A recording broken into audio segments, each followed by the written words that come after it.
ও খগেন, বৌমা, আরে কোথায় তোমরা? এতদিন পরে এলাম, একবার ঘরে ডাকবি না?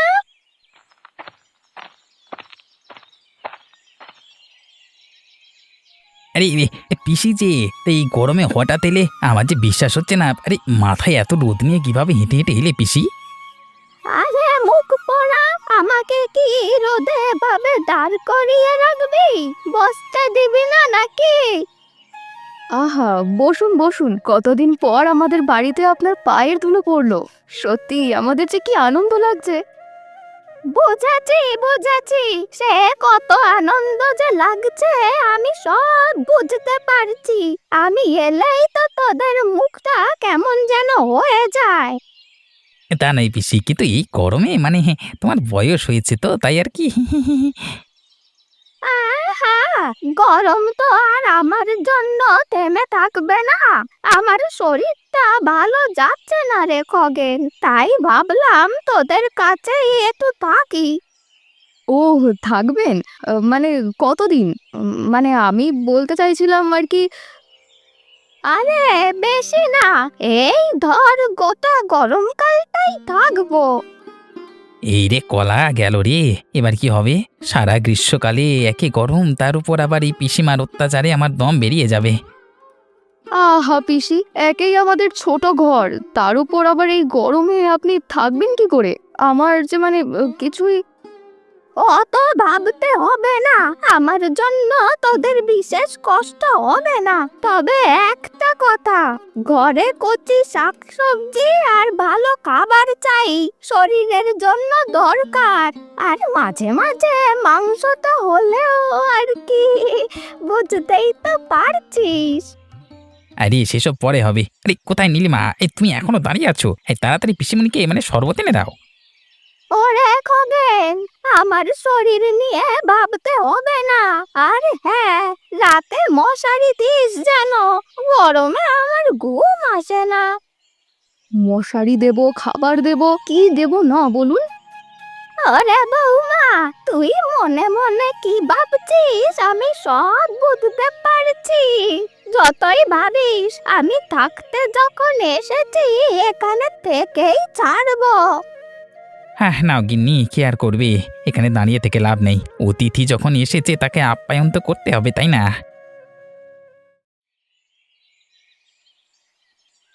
আরে ও গোপাল, গোপাল, বাঁচাও ভাই। আমার নাতনি পূজার শরীরটা খুব খারাপ সকাল থেকেই।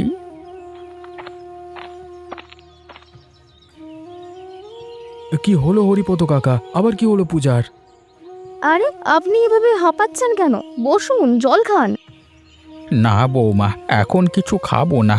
আমার মন যেন কেমন করছে। পূজা সকাল থেকে কিছু খায়নি, খাটে শুয়ে আছে, মুখটা একদম ফ্যাকাশে।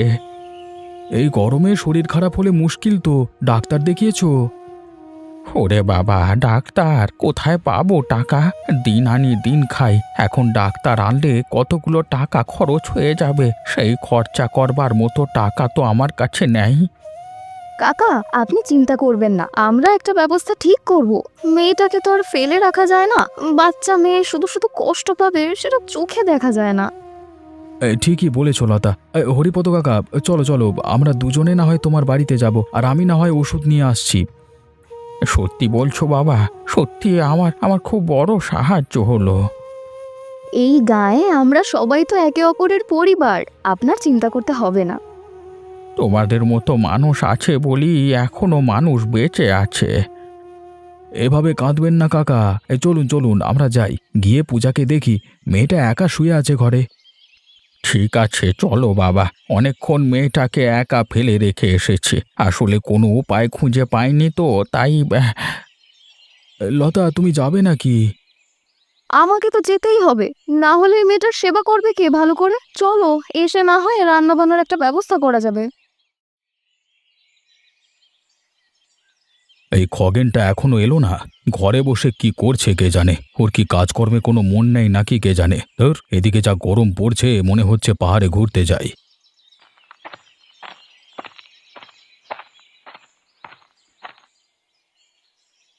বাবু, আরে রতন, আরে এসো এসো। শোনো, খগেনকে আজকে দেখেছো? মানে আজকে তুমি চলে এলে কিন্তু ওর আসবার নাম নেই এখনো, কেন বলো তো? দেখবো কিভাবে? আরে ও তো এখন অন্য ব্যাপারে ফেঁসে গেছে, ওকে এখন দেখা যাবে না। ফেঁসে গেছে? কি বলছো, কি হয়েছেটা কি? বাবু, খগেনের পিসি এসে পৌঁছেছে, আর এসেই শুরু করেছে ওর উপর দাবি দেওয়া। এই জন্যই হয়তো খগেন এখনো আসতে পারিনি। কি বলছিস কি রে? ওই পিসি এসেছে মানে সেই বুড়ি? হ্যাঁ, আর এসেই খগেনের ঘাড়ে চেপে বসেছে। শুনেছি প্রথম দিন থেকেই নানা রকম আবদার করা শুরু করেছে। তাহলে তো খগেনের এবার দারুণ বিপদ রে। খগেন সেখান থেকে উদ্ধার পাবে কি করে? সেটাই হচ্ছে কথা বাবু। আমি কথাটা শুনলাম বলেই আপনাকে খবরটা দিতে পারলাম, না হলে পারতাম না। উফ, এই পিসিটা এলেই একটা ঝামেলা বাঁধে। এখন আমার এই দিকের কাজগুলো সবই মনে হচ্ছে গাড্ডায় পড়বে। তাই তো। আর খগেনের তো এমনিতেই মাথা গরম, এখন যদি ওর ধৈর্যের বাঁধ ভেঙে যায় তাহলে ওর বাড়িতেই যুদ্ধ লেগে যাবে। ঠিক বলেছ, খগেন এসব সহ্য করতে পারবে না। শুধু খগেন কেন, আরে ওর বউ নীলিমার মুখও তো কম নয়। কয়েকদিন যেতে দিন, তারপর দেখবেন ঝগড়াঝাটির খবর পাচ্ছেন নিশ্চয়ই। এখন এই বুড়ি পিসিটা যতক্ষণ না বাড়ি থেকে যাবে ততক্ষণ কোনো রেহাই নেই আমাদের। যাক রতন, তোমাকে আর বেশিক্ষণ অপেক্ষা করাবো না, তুমি বরং এখান থেকে এসো। অবশ্যই বাবু, আমি আসছি।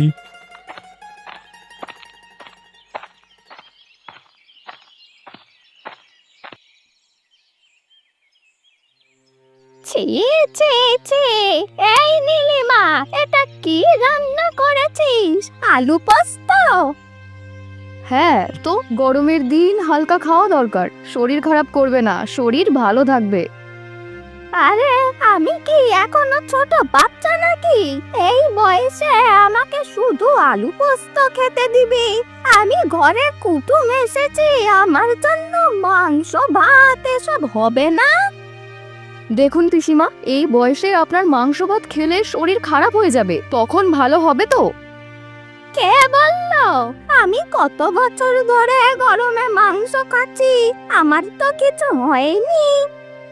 কিছু হয়নি কিন্তু হতে কতক্ষণ? এখনই যদি কিছু একটা হয়ে যায় তখন তো আমাদের নামেই দোষ হবে, আমরা সেসব মান অপমান সহ্য করতে পারবো না।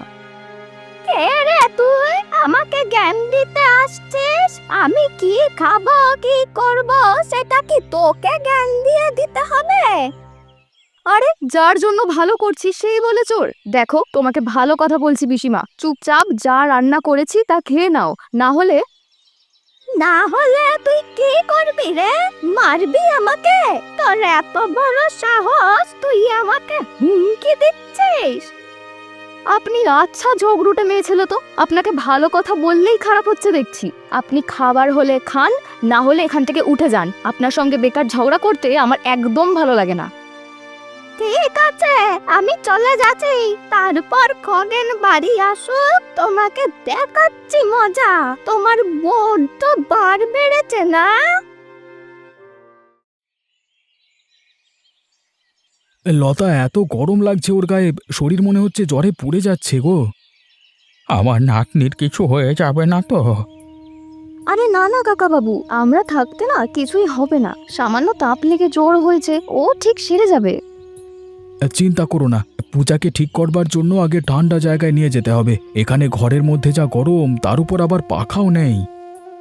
কিন্তু কোথায় ঠান্ডা পাবে এই সময়? বাইরে তো গরমই গরম। তাহলে আমরা ওকে নিয়ে এখন কোথায় যাব? হ্যাঁ, অবিনাশ বাবুর বাড়িতে। আমাদের বাড়ির আশেপাশে তো এমন ঠান্ডা জায়গা নেই।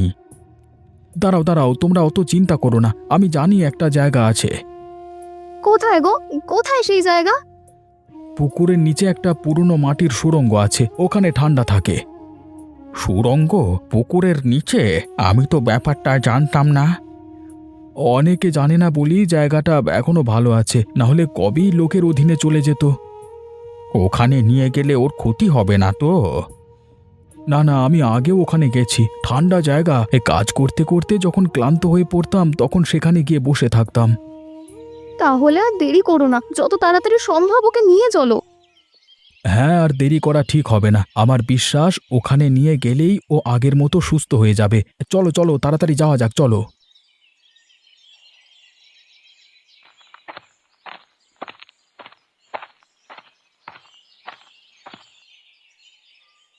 আরে খগেন, গাছতলায় বসে এমন মুখ গোমড়া করে আছিস কেন? হাসি না দেখিনি, মাথা গরম হয়ে যাচ্ছে। আমার যেন আর কিছু ভালো লাগছে না, বিরক্ত লেগে যাচ্ছে। কিরে, বুড়ি পিসিমার অত্যাচারে জীবন অতিষ্ঠ নাকি? এই তো সবে শুরু, এখনো কত কি দেখতে বাকি। উফ, এই বুড়ি আমার জীবনটা শেষ করে দিচ্ছে। আমি আর থাকতে পারছি না ঘরে। কোথায় ভাবলাম এই গরমকালটা নিজের মতো ভালোভাবে থাকবো, সেটা আর হয়ে উঠলো না। আরে এই পিসিকে তো আর তাড়াতে পারবি না, তাহলে এবার কি করবি? ঘর ছেড়ে চলে যাবো, তাছাড়া তো আর কোনো উপায় খুঁজে পাচ্ছি না। আমি কিন্তু তোকে নিয়ে অবিনাশবাবুকে বলেছি। হ্যাঁ, আসলে আমি যখন আজকে দুধ দিতে গেছিলাম তখন অবিনাশবাবু তোর কথা জিজ্ঞেস করছিলেন। কি কি বলেছিস? ওনার কাছে তো আজকে যাওয়া হয়নি, উনি আমাকে নিয়ে কিছু বলছিলেন। বলছিলেন খগেনকে তাড়িয়ে দেবো, তার বদলে আমাকে কাজে রাখবেন। তোর কি কোনো কাজ নেই নাকি? ফাজলাম মারছে। এই দেখতে পাচ্ছিস না আমি সমস্যায় আছি? তার উপর এই ধরনের ইয়ার কি আমার ভালো লাগে না, বলে দিলাম। আরে রাগ করছো কেন বন্ধু? আমি তো তোমাকে হাসানোর চেষ্টা করলাম। ওই বুড়ি সমস্যাকে যত তাড়াতাড়ি সম্ভব ঝেড়ে ফেলবার চেষ্টা করো, না হলে হবে না, বুঝলে? সেই চেষ্টাতেই তো আছি। এখন দেখি কবে এদের থেকে রেহাই পাওয়া যায়। ভাল লাগে না রে। দাদু, এখানে কি শান্তি! আমি আর কোথাও যাব না, আমার এখানে খুব ভালো লাগছে। সত্যি রে, ঠান্ডা আবহাওয়া, একেবারে স্বর্গের মতো। সত্যি অবিশ্বাস্য ব্যাপার। ওই জন্যই ও কাজ থেকে দেরি করে বাড়ি ফিরতো। আমি বুঝতে পেরেছি এখানে একবার এলে শরীরের ক্লান্তি সমস্ত দূর হয়ে যায়। তোমাকে যে কি বলে ধন্যবাদ দেব কাকিমা, তোমরা না থাকলে আমি কোনোদিনই ঠিক হতে পারতাম না। সত্যি মা, তোদের কাছে আমরা কৃতজ্ঞ। না হলে আমার নাতনিটার যে কি অবস্থা হতো। আরে বাবা, এর মধ্যে ধন্যবাদ দেওয়ার কি আছে? আমরা তো আপনার নিজেরই লোক, তাই না? আমি এখানেই থাকবো, আর কোথাও যাব না। ঠিক বলেছিস, সত্যি এখানে থাকতে ইচ্ছে করছে। ঘরে যা প্রচণ্ড গরম, আর যেতে মন যাচ্ছে না। তাহলে কি সারা জীবনের জন্য এখানেই থেকে যাবেন? যদি পারতাম তাহলে সত্যি থাকতাম রে মা, কিন্তু নিজের ঘর ছেড়ে এখানে কিভাবে না দাদু, আমরা থাকবো, এখানেই থাকবো। ঘরে গেলে আমার আবার শরীর খারাপ হতে পারে, তখন কি হবে আমাদের? তাহলে তো এখানেই একটা ঘর বানাতে হবে। ঘরের দরকার নেই মা, শুধু রাতের জন্য একটা আলোর ব্যবস্থা করতে পারলেই হলো। সবই ঠিক আছে, কিন্তু গোপাল কোথায় গেল? ও খাবার আনতে গেছে, এই তো একটু পরেই চলে আসবে। আহা, তাহলে আমরা এখানে বসে খেতে পারবো।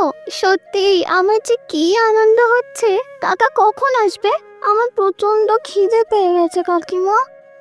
আমি বুঝতে পারছি, কিন্তু একটু অপেক্ষা কর মা। আসলে সকাল থেকে কিছু খাওয়া নেই তো, তাই জন্যই তো তোর খিদে পেয়ে গেছে। কিছুক্ষণ পরেই চলে আসবে তোর কাকা।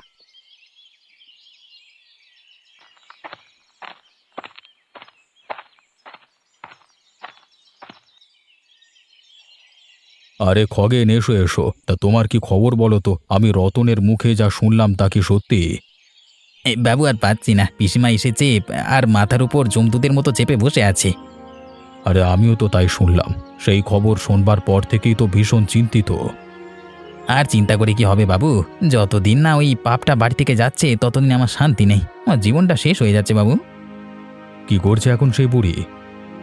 কি করছে দিনভর হুকুম দেয়, খাবারের বাজবিচার করে, রাতে ঘুমোতে দেয় না। ভাবুন তো এইভাবে কি চলতে পারে?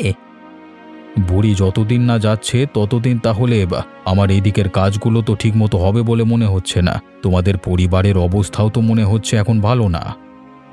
একদম তাই। নীলিমাও রাগে ফুঁসছে, ঘরে এক মুহূর্ত শান্তি নেই। নীলিমাকে পিসিমা যাচ্ছে তাই কথা শোনাচ্ছে। কিন্তু আমি যতদূর জানি বা যতদূর চিনি, বুড়িকে তো এত সহজে যাবে বলে তো মনে হচ্ছে না বুড়ি। না, সে নাকি কয়েক মাস থাকবে, অন্তত গোটা গ্রীষ্মকালটা তো বলেছে। কয়েক মাস? আরে তোমার বাড়িকে আশ্রম ভেবেছে নাকি? আরে এতে তোমাদেরও কিছু দোষ আছে জানো তো। তোমরা মুখের উপর কোনো কথা বলতে পারো না বলে লোকেরা সুযোগ পেয়ে বসে। সেটাই তো, নিজেকে পরিবর্তন করতে পারি না বলি তো আমার কপালে এত দুর্গতি। বুড়িকে যদি এমন কিছু করা যায় যাতে সে নিজেই পালিয়ে যায়। কি করা ঠিক হবে বলুন তো? আর তাছাড়া ওনার বয়স হয়েছে, ওনাকে এভাবে ভয় দেখানো ঠিক হবে না। দেখো, তোমার ভালোর জন্যই বলছি। কিছু কিছু মানুষ শুধু চামড়ায় বুড়ো হয়, মনের দিক থেকে হয় না। সেই জন্যই বলছি কিছু কিছু মানুষকে এড়িয়ে চলতে হবে, বুঝলে? বাদ দিন বাবু, বাদ দিন। শুধু শুধু দুর্নাম করিয়ে কোনো লাভ নেই। ও যতদিন ইচ্ছে থাকুক, যা ইচ্ছে করুক, আমার তাতে কিচ্ছু আসে যায় না। আপনি বসুন, আমি তবে এলাম এখন।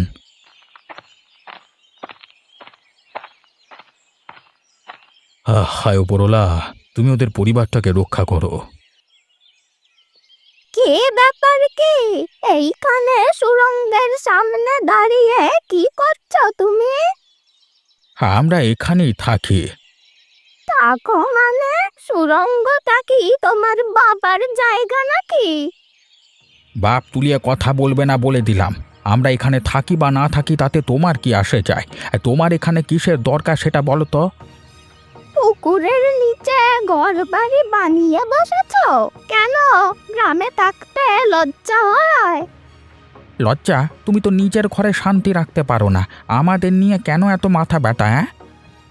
মাথা ব্যথা তো থাকবেই নিশ্চয়। এই গরমের সময় পুকুরের নিচে ঠান্ডা পাচ্ছে, সেই জন্য এসে সংসার পেতেছো। বলি, গ্রামে কি আর কোনো মানুষের গরম করে না নাকি? আরে এ তো মহা মুশকিল। তুমি কি বলতে চাইছো বলো তো? গ্রামের মানুষেরা এখানে এসে থাকুক না, তাতে তো আমার কোনো অসুবিধে নেই। তাই জন্যই সুরঙ্গের মুখ আঁকড়ে দাঁড়িয়ে আছো, যাতে কেউ ওর ভেতরে প্রবেশ করতে না পারে। তুমি শুধু শুধু আমার পায়ে পা দিয়ে ঝগড়া করতে আসছো। তোমার মতি গতি আমার খুব একটা ভালো লাগছে না। ভালো না লাগারই কথা, আসলে সত্যি কথা বলেছি তো, সেই কারণেই। ঠাকুমা, আর কতদিন ঝগড়া করবে? শান্তিতে থাকো না। তুমি কি এখানে এলেই ঝগড়া করতে মন চায়? এই চুরি, তুই চুপ কর। তুইও দেখি এখানে থাকতে শুরু করেছিস। তোর সাহস তো কম নয়, তোকে আমি মজা দেখিয়ে ছাড়বো। তুমি আমাকে মজা দেখাবে? কি করবে? করো না। কি আর করব? কালকে থেকে আমি এই সুরঙ্গের পুকুরের নিচে থাকতে শুরু করব। এখানে যা ঠান্ডা, তাতে আমার শরীর ভালো থাকবে। খগেন কাকার ঘর ধ্বংস করে এখন তুমি এসেছো আমাদের এখানে অত্যাচার করতে? তোমার মতি গতি একদম ভালো লাগছে না। পূজা মা, তুই চুপ কর। তোর শরীরটা বিশেষ ভালো নেই, তুই গিয়ে বিশ্রাম নে। বিশ্রাম নিলে তোর শরীরটা ভালো হবে। না, তোকে দেখলে বাঁচা যায় না। দেখে তোরা আমাকে কিভাবে আটকাস, দেখে নেব তোকে। কালকের মধ্যেই আমি এখানে আসছি, তারপর তোদের মজা দেখাবো।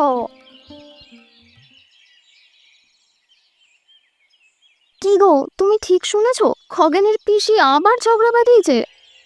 আরে একেবারে তাণ্ডব করে দিয়েছে গো। বুড়ি ওই পুকুরের সুরঙ্গের সামনে এমন ঝগড়া করেছে তার বলবার না। হরিপদ কাকা তো ভয়ে অস্থির। আমি জানতাম কারো না কারোর চোখে নিশ্চয়ই লাগবে, কিন্তু খগেনের পিসিমা যে এইভাবে এসে ঝগড়া লাগাবে সেটা তো বুঝতে পারিনি। শুধু ঝগড়া না, একদম বলে গেছে যে কালকের মধ্যেই সেখানে এসে তার নিজের ঘর বাঁধবে, কেউ তাকে আটকাতে পারবে না। আমাদের কিছু একটা করতেই হবে, যদি এভাবে চলতে থাকে সবাই অশান্তিতে থাকবে। এক কাজ করা যায়, একবার খগেনের সাথে কথা বলা যাক, সে নিজেই তো নাজেহাল। ঠিকই বলেছ, খগেনও যদি রাজি হয় তাহলে বুড়িকে এমন শিক্ষা দিতে হবে যে পালানোর পথই না পায়। ঠিক বলেছ, বুড়ির বাড়াবাড়ি এবার শেষ করা দরকার। আমাকে তাহলে খুব দ্রুত খগেনের সাথে দেখা করে সমস্ত ব্যবস্থা করে নিতে হবে, নাহলে অসুবিধে আছে। খগেনের অবস্থা দেখে মন খারাপ লাগছে, তেমন হাসিও পাচ্ছে, কিন্তু সত্যি আমাদের মিলিতভাবে ওর জন্য কিছুটা করা দরকার। তাহলে বুড়িমার মানে যা বার বেড়েছে, দিন দিন আমাদেরই ঘরে কোন দিন চলে যাবে, তাই না? দেখ খগেন, তোর পিসিমাকে তো আর হুট করে তাড়ানো যাবে না। তুই নিশ্চয়ই শুনেছিস হরিপদ কাকার সঙ্গে ঝগড়া লেগেছিল। এই না তো, সেসব কথা তো শুনি। কখন ঝগড়া করেছি? আরে ওই তো সুরঙ্গের নিচে। পূজার শরীর খারাপের জন্য নিয়ে গেছিলাম ওকে। জায়গাটা ঠান্ডা ছিল বলে পূজার শরীরটা ঠিক হয়ে যায়, সেই জিনিসটা সহ্য হয়নি তোর পিসিমার, বুঝলি? অন্যায় করেছি পিসিমা, কিন্তু তাকে কে বোঝাবে? বোঝানোর কিছু নেই, এখন এবার তোর পিসিমাকে শায়েস্তা করতে হবে, তাছাড়া কোনো উপায় নেই। ওকে একবার শায়েস্তা না করলে হবে না। আমি একটা উপায় বের করেছি, সেটা জানানোর জন্য তোদের এখানে ডাকা। আচ্ছা, কি উপায় শুনি, তারপর আমি ভেবে দেখছি। তোর পিসিমা ওই পুকুরের নিচে সুড়ঙ্গের মধ্যে যাবে বলেছে, যখন একবার যাক তারপর আমাদের কাজটা শুরু হবে। আরে কি কাজ করবি সেটা তো বল। সেটা আস্তে আস্তে বলছি, শোন। আরে বাহ, এই তো দারুণ বুদ্ধি করেছিস তুই। আরে এরকম করে হলে বুড়ি একদিনই পালাবে, আমি নিশ্চিত।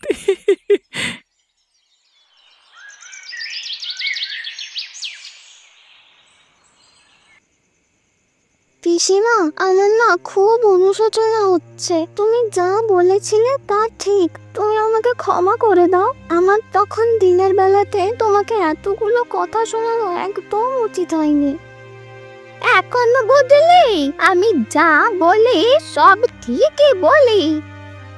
হ্যাঁ গো পিসিমা, এখানে আমাদের থেকে তোমার থাকবার বেশি অধিকার আছে। তুমি থাকো এখানে আরাম করে, আমরা বরং এখান থেকে যাই। তা ঠিকই বলেছিস, কিন্তু কেমন যেন মনে হচ্ছে, মানে তোরা এত ভালো হয়ে গেলি কেন হঠাৎ করে? কষ্ট পেন পিসিমা, তোমাকে অতগুলো কথা বলার পর আমার কালকে সারা রাত ঘুম হয়নি। তোমার মতো মানুষকে এত বড় কথা শোনানো আমার উচিত হয়নি পিসিমা। ঠিক আছে, তুই যখন নিজের ভুল বুঝতে পেরেছিস তখন আমার আর কিছুই বলবার নেই। জানিস তো, বড়দের সাথে ওই জন্যই মুখ সামলে কথা বলতে হয়। হ্যাঁ পিসিমা, আমার শিক্ষা হয়ে গেছে। আচ্ছা, তুমি বরং থাকো, আমি গেলাম, কেমন?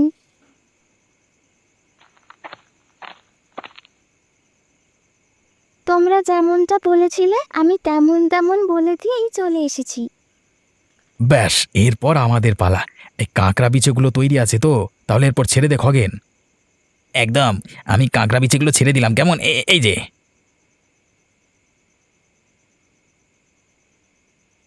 ও মা গো, কি কামড়াচ্ছে? মরে গেলাম, কেউ আমাকে বাঁচাও। কামড় দিয়েছে মনে হচ্ছে। এবার বুড়ি এখান থেকে দৌড়ে পালালো বলে। এ যে কাকড়া বিছে, হ্যাঁ মা গো, আমি থাকবো না।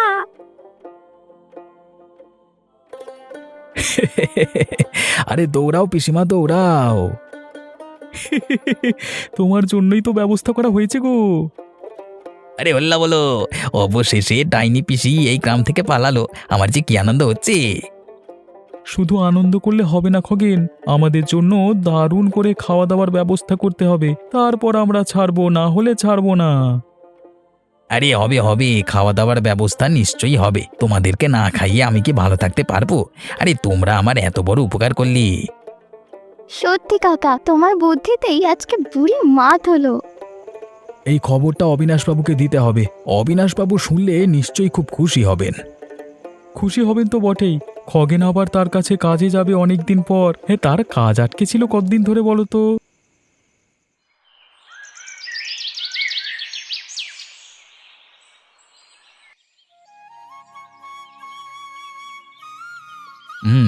আহা, আজকে রান্নাটা এত সুন্দর লাগছে কেন বলো তো? এই পুকুরের নিচে এত ঠান্ডা বলে নাকি বলো তো? হ্যাঁ হ্যাঁ, একদমই ঠিক বলেছেন বাবু। তাছাড়া আর কিছু নয়, তবে লতা বৌদির রান্নাটা খুব সুন্দর, এটা অস্বীকার করা যায় না। ঠিকই বলেছ কাকা, লতা বৌদির হাতের রান্না এক কথায় অতুলনীয়। তোরা যা করলে তা ভাবতেই পারিনি, বুড়িকে এভাবে ভাগিয়ে দেবে। কি আর করতাম, নাক গলানো বন্ধ করবার উপায় ছিল না। আরে কাঁকড়া বিছের কামড় খেয়ে বুড়ির যা অবস্থা হলো, তা দেখে তো আমি পেটে ব্যথা হওয়া পর্যন্ত হেসেছি। যা হয়েছে তা মঙ্গলজনকই হয়েছে। বুড়ির মতো মানুষ থাকলে শান্তি বলে কিচ্ছু থাকে না। অন্তত এখন আমরা সবাই শান্তিতে আছি। আরে গোপাল, লতা, তোমরা আবার দাঁড়িয়ে রইলে কেন? তোমরা বসে পড়ো খেতে, না হলে আমরাই দেখবে সমস্ত রান্না খেয়ে নিয়েছি।